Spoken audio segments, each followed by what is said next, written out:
Care planning and care coordination are important aspects of chronic disease management and prevention, and are essential elements of your role as a nurse. In a nutshell, care planning means working with your patient to develop achievable goals and supporting them to manage their chronic conditions. Care coordination involves organising patient care activities and sharing information among all of the participants concerned with a patient's care. Care planning happens in various primary healthcare settings. However, the following video is to provide nurses new to working in primary healthcare with an example of how care planning and care coordination may be managed in the general practice setting. We hope you find it useful. Remember to check our website for supporting information on anything you see here.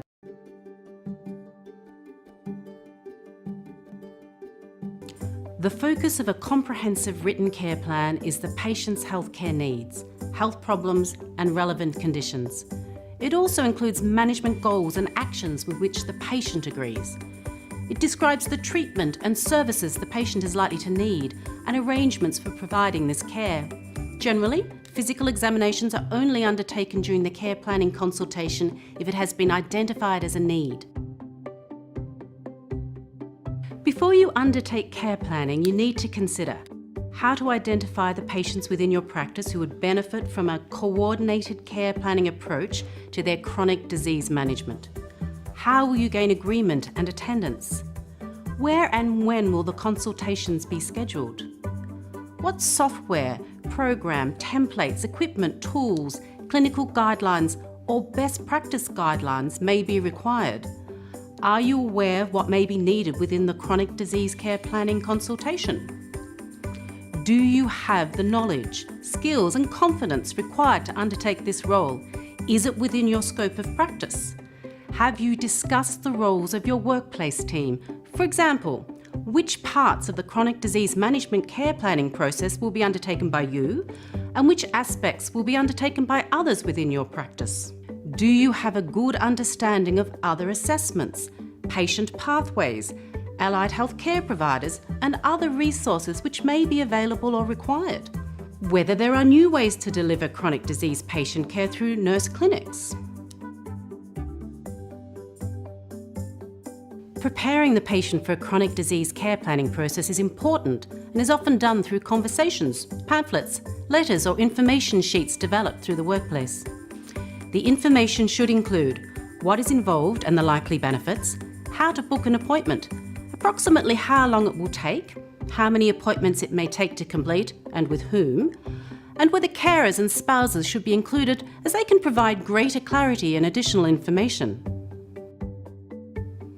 Reviewing the patient's past history before they arrive allows you to gain a good understanding of their current and previous health status. You may pre-populate areas of the care planning template with relevant information from the patient's clinical file and identify areas you wish to discuss. It is recommended that prior to the patient consultation that you take time to look at the following: previous health assessments or care plans, medications and immunisation, medical, surgical, family and social history, current and past diagnosis, recent notes, specialist letters or referrals, allied health or other healthcare worker services, any past results. As part of your duty of care and to gain consent, you must provide an explanation of the care planning or team care arrangement process and its benefits. Some of this preliminary information may have been previously provided. However, you should always follow up with a further verbal explanation at the beginning of the consultation. Informed consent must be freely given by the patient or their legal representative following information exchange and through a decision-making process. This means that information relating to the care planning or the team care arrangement process must be explained clearly and in a language that is understood by all the parties. For more information on gaining consent, check the Australian Law Reform Commission website. Understanding the health needs and coordinating the healthcare of patients with chronic or terminal medical condition requires a structured approach, which often includes ongoing care from a multidisciplinary team. When first commencing work in this area, many nurses feel overwhelmed. It's worth remembering that this process is not done all at one appointment and the care plan evolves over time. Nurses and care teams need to address the patient holistically instead of a prescriptive one-size-fits-all approach. At the initial consultation, you may need to first establish what the patient's current level of understanding is and what they consider to be their most important needs. The physical examinations required will vary. As a nurse, it's important that any examinations you undertake are things that you are educated and confident to perform. If you identify a gap in any particular area of knowledge or skill, you need to ensure that you work towards improving that. It's important for the patient to understand and agree to the care plan management goals and actions, as well as the treatment and services, including those that may be provided by other collaborating providers.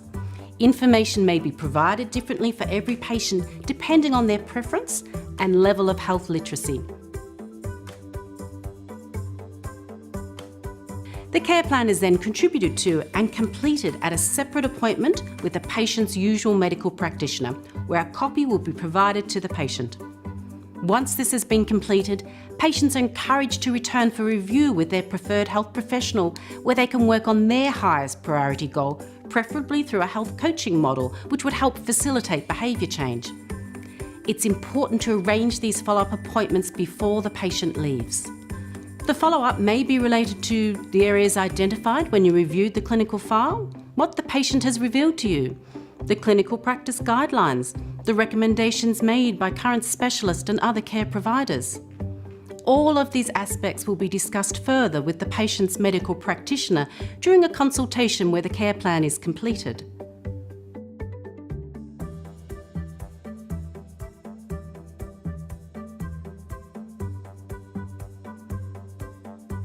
Educating your patients and informing them of their health complication is an important aspect of the nursing role. Education, together with coaching conversations, can be a powerful catalyst for health behaviour change and to empower them to make the long-term changes required for sustainable behaviour change. The goals of the care plan are something that you need to work with your patients over time and can be adjusted according to needs. We know that patients are more competent and successful when they apply their individual values, strengths and talents to an issue or situation, so your ability to genuinely strive to understand another person's needs, goals and perspective is a vital skill for you as a nurse.